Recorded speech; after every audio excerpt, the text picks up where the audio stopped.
And good morning, Center of Unity family and friends, and anybody who may just be discovering us for the very first time. We are delighted that you are here to join us for our very first live stream service.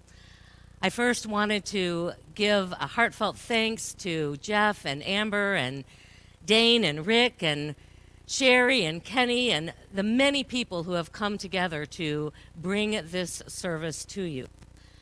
I have to admit, I was a little bit nervous about this experience today, not so much about the live streaming, but about whether or not my dress pants would fit me, because this is the very first time I've had to put them on in almost a year. But thankfully, we're good to go here this morning.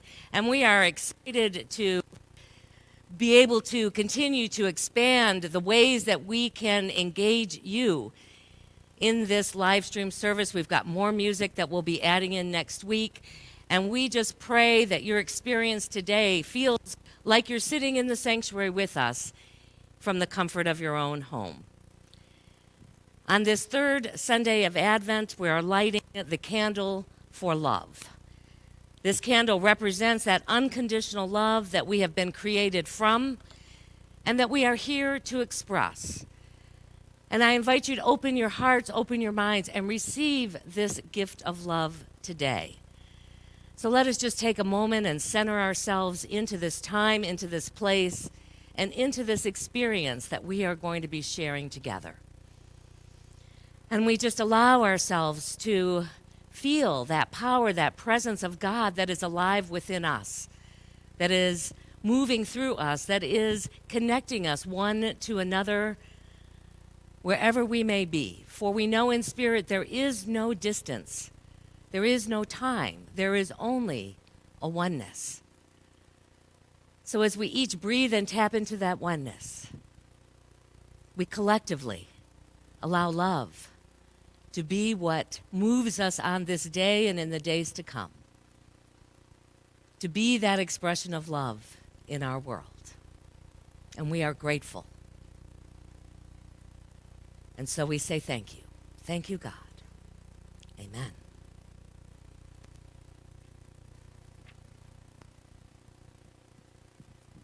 Good morning, everyone, and we are so glad you're here. We have a mission and a vision at Center of Unity, and we have 5 core values to support that mission and vision. Today's is service, and I'd like to take a minute just to talk about how you might serve your local community.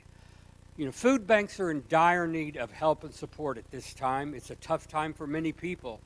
And serving in your food bank, either through donating food, donating time, or donating money, would be an especially wonderful way to serve your community at this time.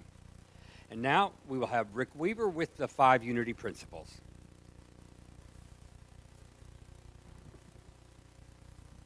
Good morning. Thank you, Kenny. Here are our 5 basic unity principles. Number 1, there is one presence and one power in the universe and in our lives, God the good, omnipotent. Number 2, the divinity is in all humankind. Jesus was not the exception, rather the example. 3, we have direct access to God through prayer and meditation. 4, thoughts are things. And 5, we can demonstrate now the good that we desire. And today's daily word for Sunday, December the 13th, 2021 is love. Here's the affirmation. Love surrounds me and fills my heart. Say that with me. Love surrounds me and fills my heart. Here's the reading. Love fills my senses throughout this Advent season. I find it in the taste and aroma of my favorite holiday recipes, lovingly made.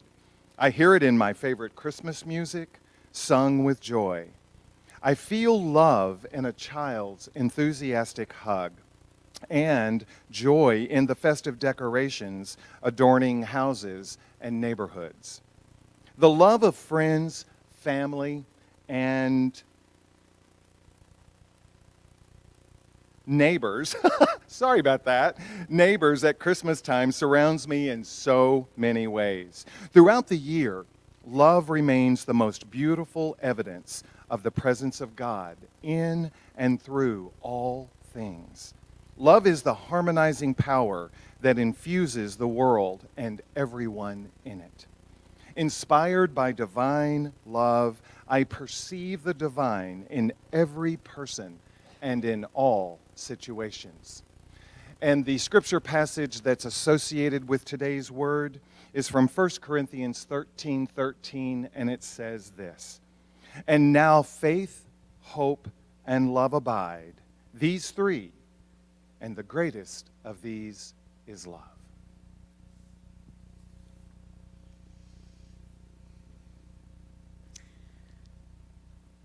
Thank you, Rick. I think he already wants 2021 to be here. And I know that in 2021, we're going to have a sanctuary full of people, as well as a beautiful audience in the virtual world. So over the last 2 weeks, we've been exploring how we can receive the gifts that this Advent season offers to each of us. We've welcomed in a greater sense of conviction and strength and courage as we focused our faith on God's good, as we have allowed that good to be present in the midst of whatever challenges that we might be facing. We discovered an inner peace that comes from that place that cannot be moved by outer circumstances. And we have been working on a practice called loving kindness so that we can be centered in that inner peace more and more often. And today, our invitation is to receive the gift of love. You know, love is one of those words that means many different things to many different people. And I've explored how people perceive love, how people express love in the many years of my spiritual journey. And I loved what Richard Medecky, a fellow Unity minister, wrote a few years ago in an Advent booklet. He wrote this. He said, "We often use the word love and God interchangeably. We say that God is love. Thus, attempting to define love can be as elusive as attempting to define God. Is it a feeling? Is it a deed? Is it a concept? Is it a belief system?" You know, for most of us, if you pointed to a tree, we would describe it similarly. We might see it slightly different, but it would have the same basic understanding amongst us. But love, like this understanding of God, often means something different to each of us.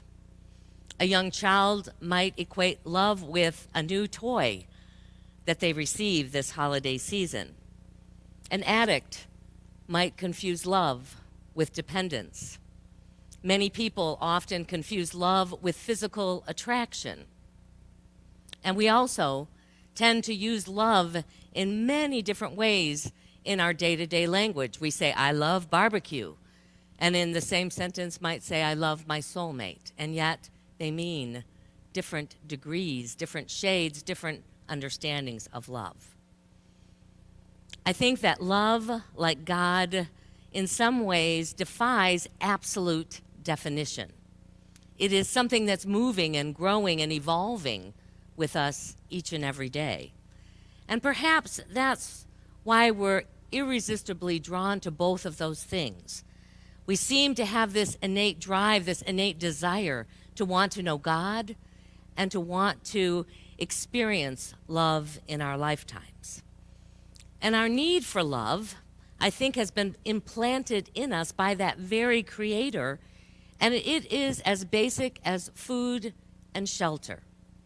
It is imperative, as we've learned in this time where some people are feeling very separate, that it is vital to our own health and well-being. You know, when we look at the Bible as a reflection of how people understood and defined God, we can see a picture of how things evolved over time. In the Old Testament, God was understood to be that supreme father. And like a father that we would experience in our own human lifetimes, this God was one that both loved us immensely, but also could get angry with us.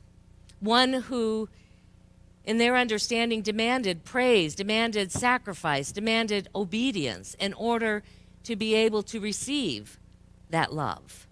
And when his children weren't necessarily abiding by those things, they understood that they were often punished. I believe that the birth of the Christ was God's gift to humanity to offer us a new understanding, a new way to perceive and to connect with the God source. This was the mission of Jesus as he was born fully Christed in his awareness of God, to share that good news that God's love is unconditional for each of us. Because every living thing has been created from this unconditional love. It's almost as if we could say it is in our DNA. So when the New Testament came, when the birth of this Christ awareness came into the earth, came into the people of the earth, it called for us to understand and to begin to connect with this creative source that oftentimes we still call Father or Mother or love in a new way. I love how Emily Cady describes this truth. She writes that God is not a being or a person that is loving and wise and powerful. God is not loving. Rather, God is the very essence of divine love. God is the very stuff of love from which everything has been created. God is not wise. Rather, God is infinite wisdom. God is not necessarily powerful in the way that we would understand powerful, but God is the very power itself. It is what is behind all that moves and has its life in the earth. It takes a lot of thought and then, I believe, a lot of practice to begin to see and to feel and to experience life in this way. You know, Jesus brought this truth into the world some couple of thousand years ago, and still we continue to learn and to grow and to evolve into its truth. And when we can have those moments where we feel that sense of divine connection, we can begin to catch a glimpse of the divine source. And when we can experience and ultimately express that, when we can be that presence of unconditional love and wisdom and power, we become that Christ in our world. Jesus said this in a much simpler way, as he often did. He was pretty direct. In 1 John 4:8, he said this. He said, "Whoever does not love does not know God, for God is love." He didn't say God is loving. God is love. The kind of love that Jesus talked about and demonstrated is not based on what we've done or what we haven't done. This kind of loving energy has nothing to do with our achievements or what we haven't been able to achieve. It's not tied to our education or lack of education or how we look or where we've been or what we've been able to accomplish. This love is simply recognizing the presence of God in ourselves and others. Often the only way we can see it clearly is through the eyes, which have been described as the windows of the soul, when we can move past all of the other things in which we measure ourselves and each other and simply be present, heart to heart, and vision and eye to eye. When we really love somebody, we love them not because who they are, rather simply because they are.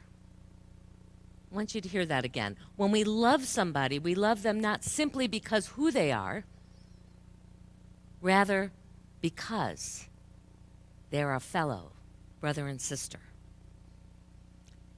We may delight in who they are or we may not, but either way, we can love them. It's not easy, but it's possible. And ultimately, we need to understand that to love someone doesn't mean that we have to like them. It doesn't mean that we want to hang out with them and call them our bestie or marry them. To experience this kind of unconditional love, we are called to remember that when we look into someone's eyes, we are looking into the eyes of a child of God.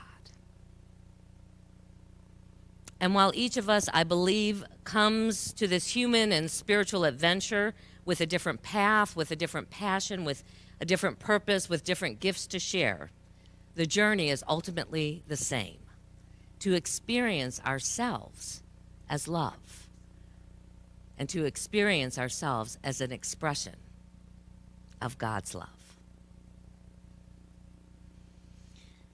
In the 10 years that I was away from Center of Unity, I had some really profound experiences, and as it often happens, they were both around significant losses in my life that allowed me to experience love in a much deeper way than I ever had up until that moment. The first was the loss of my dad. And as a result of that, I really began to explore what it was like to be able to to spiritually connect with somebody beyond the physical. I believed, and I've held this belief for a long time, and understood that life does not end when the physical body is no longer our home that we're expressing through, that the soul's journey continues.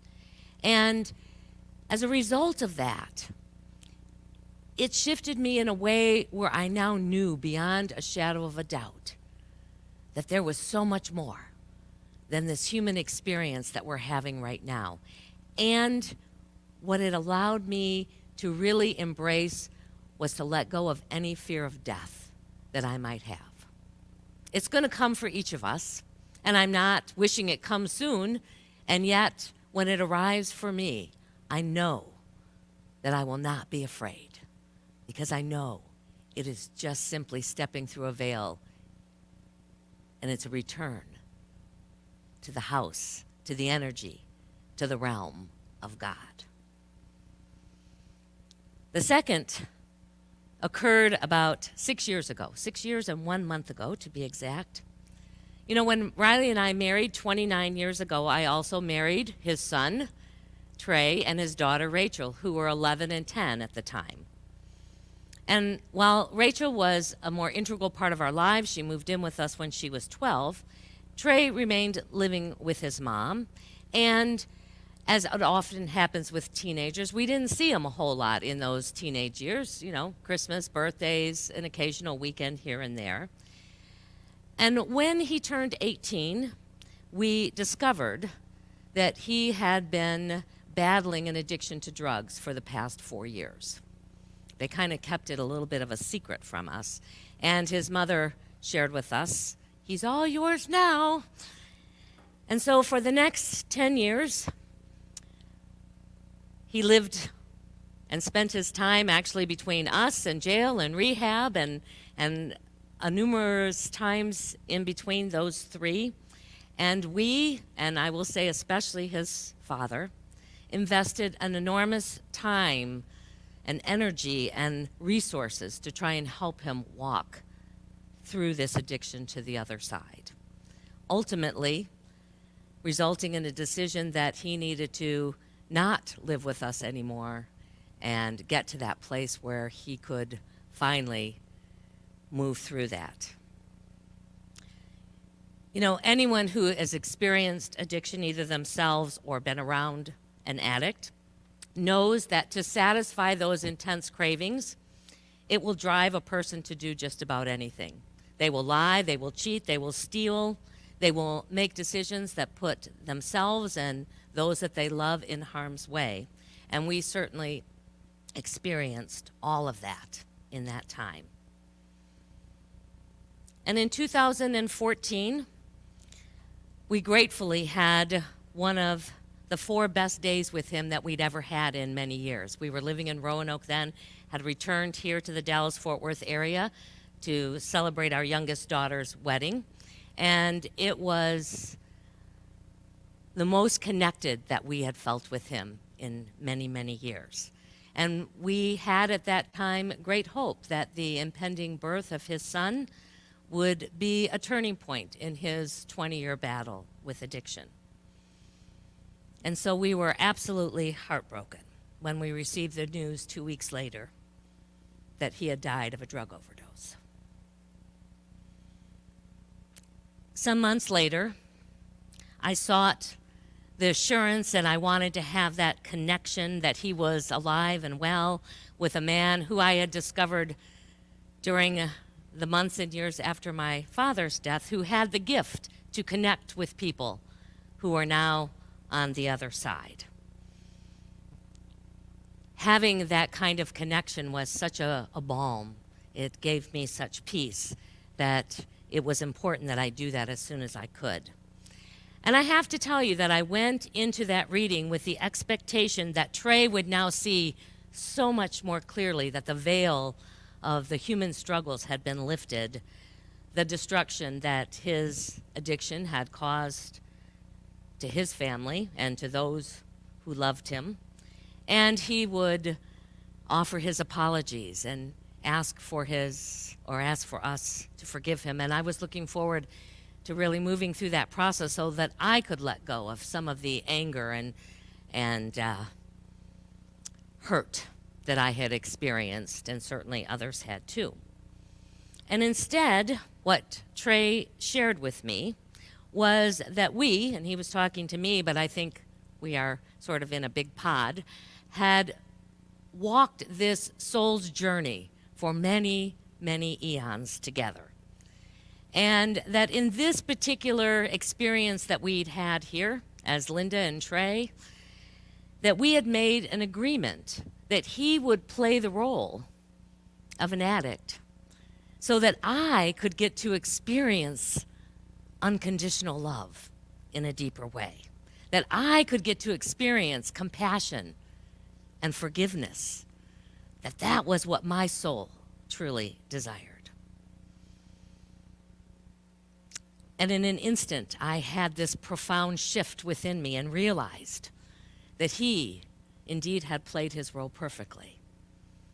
Me, not so much. It was one of the most humbling moments that I've experienced and one of the most loving moments that I've ever had. I saw clearly that all of my judgments had been the block in that happening, how they had distanced me and put a wall up that didn't allow me, or that I didn't allow myself to see past the behaviors in order to be able to express this kind of love. And in that moment, he gave me the greatest gift I have ever received, and that is an expanded awareness that my soul's work, and I want to even extend this to say each of our souls' work, because I think that's the very core of it, is to practice extending unconditional love so that I can experience and know God in a deeper way. Today, I just say it's a work in progress. It's a day-to-day and a moment-to-moment opportunity. And a few years later, I would experience this gift of unconditional love once again in an unexpected way. I had the good fortune to see and hear the Dalai Lama speak at a very intimate amphitheater at the University of Virginia. We were sitting on the third row. I had scored some good tickets.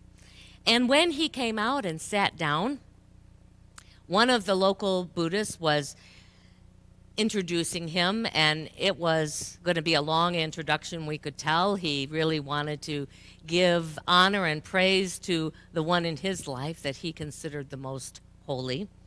And the Dalai Lama was sitting in his chair and kind of going, no, we don't need all that stuff. And so he just sat quietly, and he began to just intentionally look at each person, spending a few moments going down the aisle. And I swear to God, whether it's factual or not, my experience was that he looked at me, connected with me. It felt like for an eternity. Perhaps it was just a few seconds, and could see directly into all of me, the light and the shadow. And I heard very clearly, you are a beloved child of God. All of you, even the parts that you don't like to show the world. And it was the most amazing feeling and experience of being unconditionally loved. I never got to meet him, but he spoke for about an hour. And what I remember most, other than that experience of our one-on-one connection, was this statement that he said. He said that love and compassion are necessities, not luxuries. And without them, humanity cannot survive. He went on to say that if we taught compassion, just the simple extension of compassion to our children as a curriculum from the time they were very young, this world would be transformed. And that's what he was advocating for on this leg as he was crisscrossing the United States. And again, I think Jesus said it in the most direct and simple way. The greatest commandment was love one another. Simple, but not so easy to do.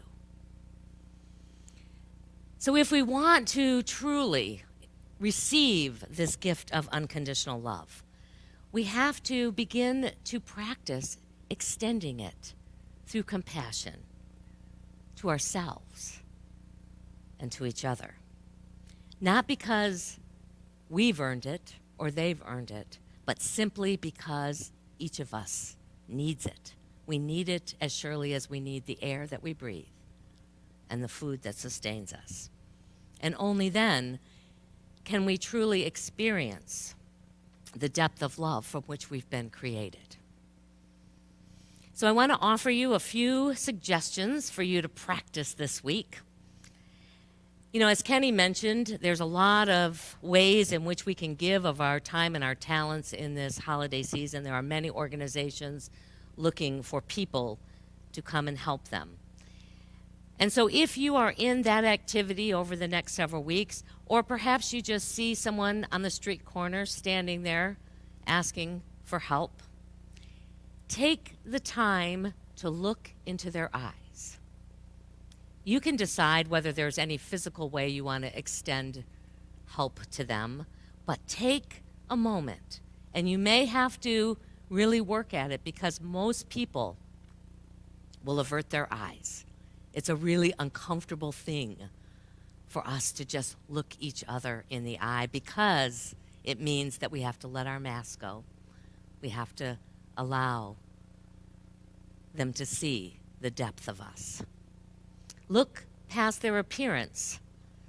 And this is true, too, if you've got somebody in your life who perhaps is struggling with a mental illness or addiction or some other kind of disability that keeps them from living their full life, or that living that full life looks very different from what we judge to be the way most of us should be experiencing and being active in life.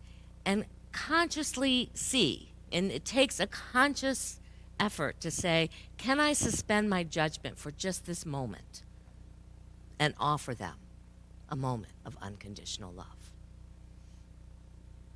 If you're feeling really brave this holiday season, And perhaps there's someone in your world that you have a strained relationships, or perhaps you're just feeling a little disconnected from them.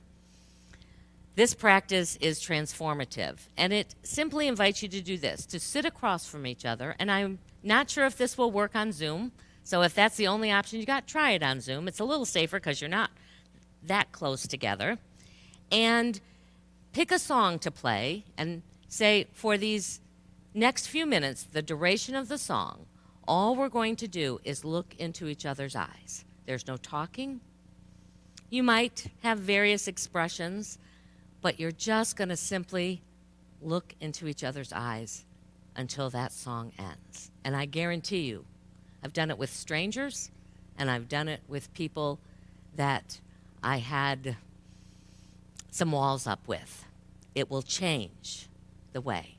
And then from that space, you can perhaps have a conversation. Two that I've used that I love, just to give you some suggestions. You don't want to play, Queen's We Will Rock You as you're doing this. You might, but there's a good one called How Could Anyone Ever Tell You? And there's lots of versions of that out there. Or the one that I love the most here recently is called You Are the Face of God by Karen Drucker. So go look that one up if you want to have this exercise. And we're also right now going to continue that practice that we started last week. So if you've missed a day or two or 3 or 4, or you're just joining us this Sunday, I invite you to join with me in just a moment as we begin to practice loving kindness in our own hearts, in our own minds. Sometimes that's the safest place we can begin. It's just in the sacred space of our own heart, begin to extend this to people who might be challenging to us. And so I invite you to just let yourself relax right where you are. Perhaps close your outer eyes. And as you notice the breath going in and out of your body, just feel your mind and your heart fully present in this moment. And as you continue to just breathe naturally, imagine that that thinking part of you is slowly sinking down into that heart space in the center of your chest until it gently comes to rest there. This is the seat of God's wisdom and love. It is when we are in that space of the mind of the heart that we can perceive beyond what our human senses would tell us and see ourselves and our world through the eyes of God. And in this heart space, I invite you to bring to mind someone in your life who you already can feel a good sense of that unconditional love. They might be human. They might be of the four-legged kind. They might be on this earth plane. They might be in the spirit world. And just invite them to come in and allow my words to become your words that you speak to them. May you be safe. May you be well in body and mind.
been so tender and mild. Sleep in heavenly peace.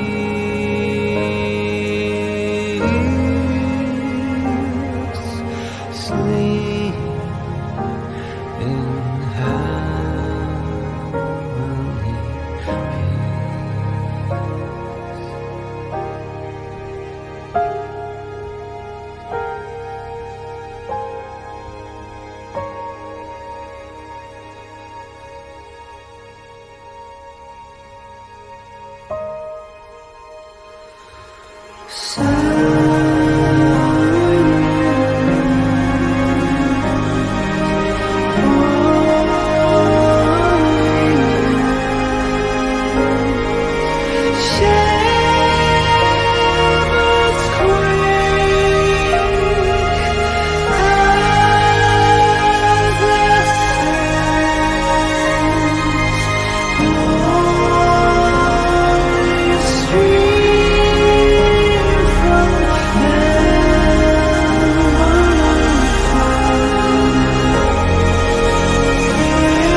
Reverend Taylor, thank you so much for that wonderful, wonderful message. And now, as the ushers come forward, oh, shoot. Normally we would pass the offertory plate at this time, but there is no normal any longer. I know that 50% of you out there are already giving automatically to the church, and for that we are extremely grateful. For the rest of you, I would encourage you at this time to continue or to think about doing texting to give. You can do it in the moment. You dial 817, no, you don't dial. You text 817-606-8768. That's 817-MOVE-TROT, and you will get a screen that comes up. You text how much you would like to give. You'll fill out your information one time, and then anytime you do it in the future, you don't have to do that. And I would encourage you to consider text to giving. And at this time, we'd like to welcome all the first-time visitors that are in the house. If it's your first time, or if it's your first time back after being gone for a little while, we want you to go to www.centerofunity.org/contact and fill out the form there, and we will get it, and we will not call you and honk at you, and we won't harangue you at your house. We just need to know who's coming to see our services. And at this time, we'd like to say a special appreciation to Debbie Holt and all of the work she does for I Can Still Shine. So if you'll say to Debbie, Debbie, we love you, we appreciate you, and we honor the Christ in you. Thank you, Debbie Holt. And now say our offertory thanksgiving is divine love as me blesses all that I am giving, all that I am receiving, and all that I am. And so it is. We have a lot going on this month at Center of Unity, so here's what we have coming up. Adult Sunday School meets on Zoom right after service. All are welcome to join. The Zoom ID is on the screen, or you can access it from our website or the Center of Unity app. Every Tuesday at 11:30 a.m., Reverend Linda leads a metaphysical Bible interpretation class on Zoom. All are welcome to join. The Zoom ID is on the screen, or you can access it from our website or the Center of Unity app. Every Sunday morning from 10 to 10:25 a.m., you're invited to connect with us on Zoom before the service. Come by next week and say hello. Be sure to stop by the church office anytime, Monday through Wednesday, between 9 a.m. to 4 p.m. to pick up your bag of goodies so that you'll have all the supplies you need to participate in our special services. If you're unable to pick one up, please contact the church office and we'll be sure to get a bag to you. All members should have received a renewal card in the mail. If you didn't, please contact the church office. These cards are due back at the church by December 28th in order to be a voting member at our annual meeting in January. Okay, everyone, save the dates. We have 3 special services coming up. Our Christmas Eve candlelighting service is on December 24th at 5 p.m. The following Sunday, we will have a white stone ceremony at 10:30 a.m. And then on New Year's Eve, we will have our burning bowl service at 5 p.m. You won't want to miss these powerful services. It has never been easier to give. We have 5 ways to which you can donate to the Center of Unity. You can drop your donation off at the church office, mail it to our P.O. box, visit our website or the Center of Unity app, or you can simply text 817-606-8768 and follow the prompts. Your continued support is greatly appreciated.